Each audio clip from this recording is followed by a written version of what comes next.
Cordial saludo, profesores. Soy Cristian Camilo Orjuela, en compañía de Alejandra Simancas, Andrés Ortiz y David Monroy.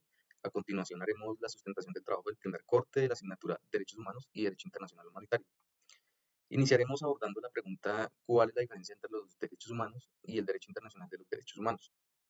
Entonces, para abordar el significado de los derechos humanos, se debe tener en cuenta que desde lo jurídico se puede dar la definición como el conjunto de derechos basados en el concepto fundamental de lo que es la dignidad, recordando que esta es la facultad que tienen todos los seres humanos por el simple hecho de ser seres humanos.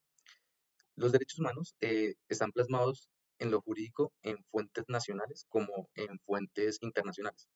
Entonces, desde lo nacional tenemos la Constitución Política de Colombia, que en el título 1 y el artículo 5 nos habla de un reconocimiento que se le hace a los derechos inalienables de las personas, sin discriminación. Y en los artículos 93 y 94 nos habla de cómo Colombia acepta y prevalece los tratados y convenios internacionales que reconocen los derechos humanos. Entonces, tenemos que los derechos humanos tienen unas clasificaciones por generaciones. Entonces, la primera generación se centra en los derechos civiles y políticos. Hay una segunda generación que se centra en los derechos económicos, sociales y culturales. Y una tercera que es la combinación de las dos primeras, donde también pues, busca proteger ciertas categorías individuales como son las mujeres, los niños, los refugiados, los discapacitados, etcétera. Ahora doy paso a mi compañero David Monroy, quien hablará directamente del derecho internacional de los derechos humanos. Muchas gracias. Gracias, Cristian. Ya tratado el concepto y las características de los derechos humanos, es necesario mencionar que se diferencia del derecho internacional de los derechos humanos, ya que este último es ese sistema de normas internacionales destinadas a proteger y promover los derechos de las personas. Por tanto, se puede decir que los derechos humanos son los derechos inherentes y las obligaciones de todas las personas con la reafirmación de la dignidad humana. Y el derecho internacional de los derechos humanos representa esas obligaciones que deben tener los estados para actuar o abstenerse ante determinados actos con el fin de proteger y promover las libertades fundamentales y los derechos humanos de las personas y los grupos. El derecho internacional de los derechos humanos recoge varios tratados internacionales sobre derechos humanos, pero no se limita solo a los principales, sino que también a otros para lograr una inserción de todos los métodos, ya sean populares o no, para la protección de los derechos humanos.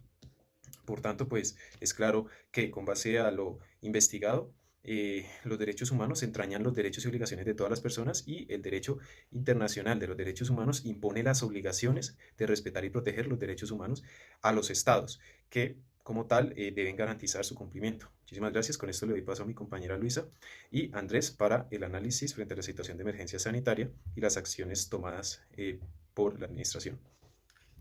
Gracias, David. Siguiendo con el segundo punto de nuestra investigación, que trata de la emergencia sanitaria ocasionada por el COVID-19 y las acciones que se tomaron por la administración, es importante mencionar que el COVID-19 llegó a destapar muchas irregularidades que se presentan en los gobiernos, específicamente en los gobiernos latinoamericanos, región que para agosto del año 2020 ya presentaba la mayor cifra de muertos por COVID-19.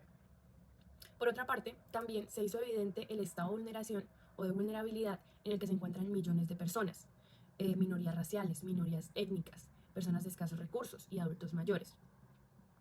Siguiendo con esto, respecto a las acciones tomadas por la administración, en Colombia, por ejemplo, debido a la situación de pandemia se tomó la cuarentena general. Sin embargo, esta cuarentena general no tuvo en cuenta precisamente a este grupo de personas, no tuvo en cuenta a los vendedores informales que viven el día a día, a los estudiantes que no tienen recursos para asistir a clases virtuales, para, digamos, tener un dispositivo móvil o pagar una línea de internet.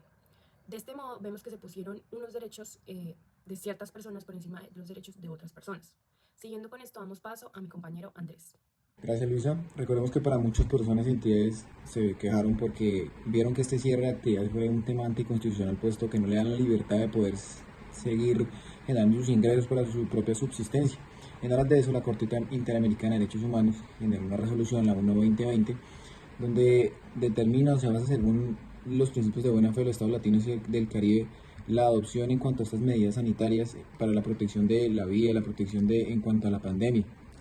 Finalmente, recordemos que es necesario tener en cuenta que a pesar de que se pueden generar y se vulneraron ciertos derechos a favor de otros, se debe continuar proyectando la vida de las personas frente a situaciones de emergencias sanitarias, cumpliendo todos los protocolos necesarios y también cumpliendo todos los derechos constitucionales que se le dan como tal a las personas. No obstante, muchas de estas decisiones que se tomaron fueron tomadas por las administraciones, fueron adecuadas, generaron buena protección y buscan la protección no solamente de uno, sino en general de toda la población colombiana. Muchas gracias, profe.